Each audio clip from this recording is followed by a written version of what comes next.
Bitcoin on-chain metrics for Thursday, September 7th. Let's take a look at Bitcoin.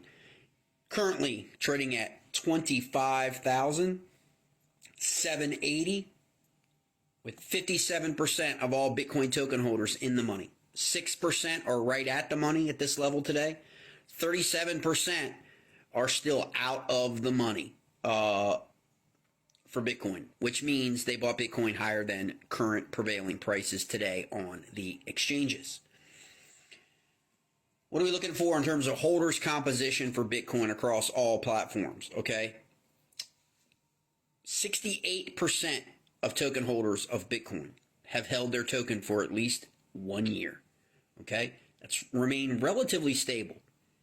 24% of all Bitcoin token holders have purchased their token within the last 11 months. Okay. And 8% of all token holders, which is a high number, okay, than average, have purchased at least one Bitcoin or some Bitcoin in the last 30 days.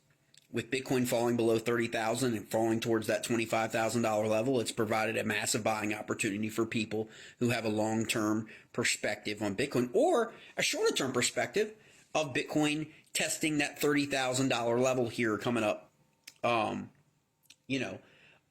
this fall, coming up. And so right now, currently, there are more Bitcoin token holders in the Far East than there are in the West. 51% of all Bitcoin tokens are being held in accounts based in the Far East.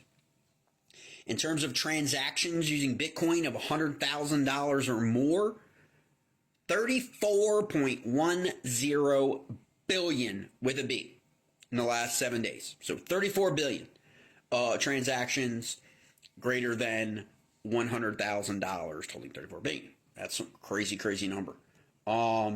Actionable signals. Obviously, the actionable signal across the board is still quote unquote bearish for Bitcoin at the moment, having fallen below that 32,000 and then that 30,000 level and then that 28,000 level. Okay. And so there's your actionable signal. That's your on-chain metrics for today. Now let's take a look at just what I focus on with people that reach out to me and that I help in the crypto space, okay, and have been for years now, is let's look at the chart, okay? Where are we at today, realistically, with Bitcoin in terms of, say, its relative strength? Is its relative strength falling? Is its relative strength increasing currently this week, post-Labor Day? Well, we know that going into Labor Day, Bitcoin fell from about 27,750 down to about the 25,600 level. Okay, so we know going into the holiday, it was greater in valuation than coming out of the holiday. We are currently trading at, like I said, 25,780-ish, depending on what exchange you are looking at, with a current 4-hour RSI of roughly 47. Okay, so right smack dab in the middle of our optimum range when we talk about crypto. Remember, okay, your buying and your selling opportunities in crypto, okay, are really going to be based on your indicators that you follow, and you don't need, there's thousands of them. You really only need to follow 3, okay? That's just the way it is. Now, no one else wants to tell you that because they want to sell you their indicators. They want to sell you all this stuff. They want to sell you all the charts and all the technical analytics and all of those things. But the reality is that if you buy Bitcoin or you buy crypto, okay, Ethereum, all right, and you buy that cryptocurrency on your particular rate, I particularly like to use the 4-hour. It's not like in the minute trading, okay? It's a 4-hour. It gives you a bigger, wider variety of like variables because it's a longer period of time, okay?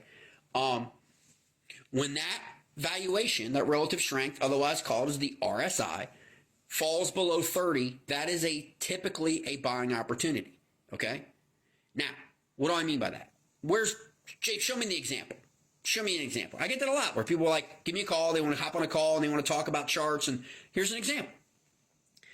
On August 18th of this year, okay, less than a month ago, all right, Bitcoin was trading at an RSI on the 4-hour of 9.19, okay, 9.19, and you could have purchased that at roughly $25,800, $850, okay? Well, it went from that 25,800 level on the August 18th of an RSI of 9 all the way to an RSI of 80 on the 29th of August. Okay? 18th to the 29th. And what do you think the actual price value of Bitcoin on most major exchanges was on August 29th? It was $27,996. So above 70 RSI, that is where you want to look to take profits or hold on to your Bitcoin for a year or two or three. But if you're looking to get out above 70 RSI on your 4-hour.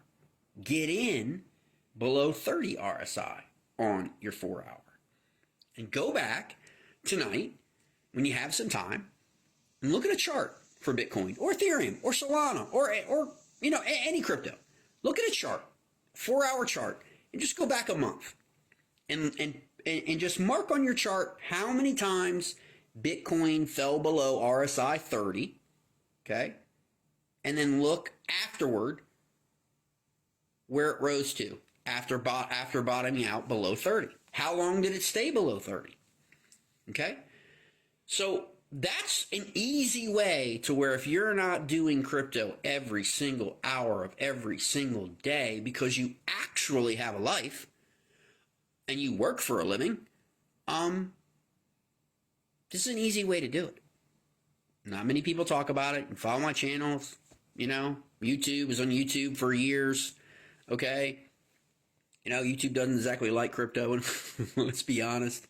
You get up to like 58,000 people on YouTube, and suddenly crypto is very, very bad, and then they take you down, and then and who knows, it may end up happening in other platforms. Okay, because crypto is kind of the antithesis of what people who want to control you and governments want. They don't want you to have that freedom. Okay, so you got to understand that.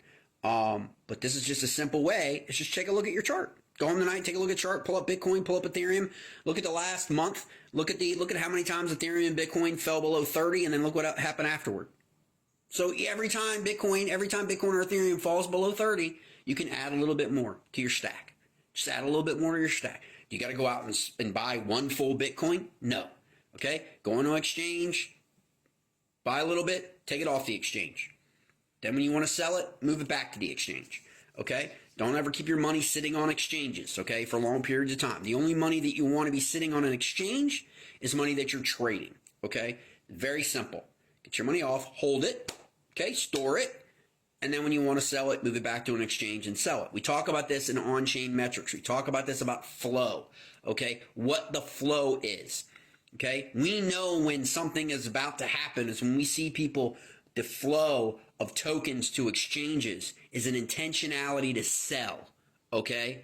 Otherwise, you wouldn't be moving it to an exchange. The only reason you have tokens on an exchange is to sell or to buy them, hold them, but to sell them, right?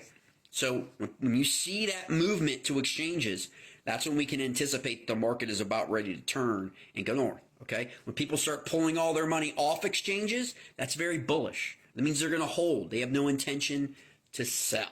Okay, so that's just a quick update on Bitcoin on-chain metrics for today. And again, hit me up in any comments if you have any questions.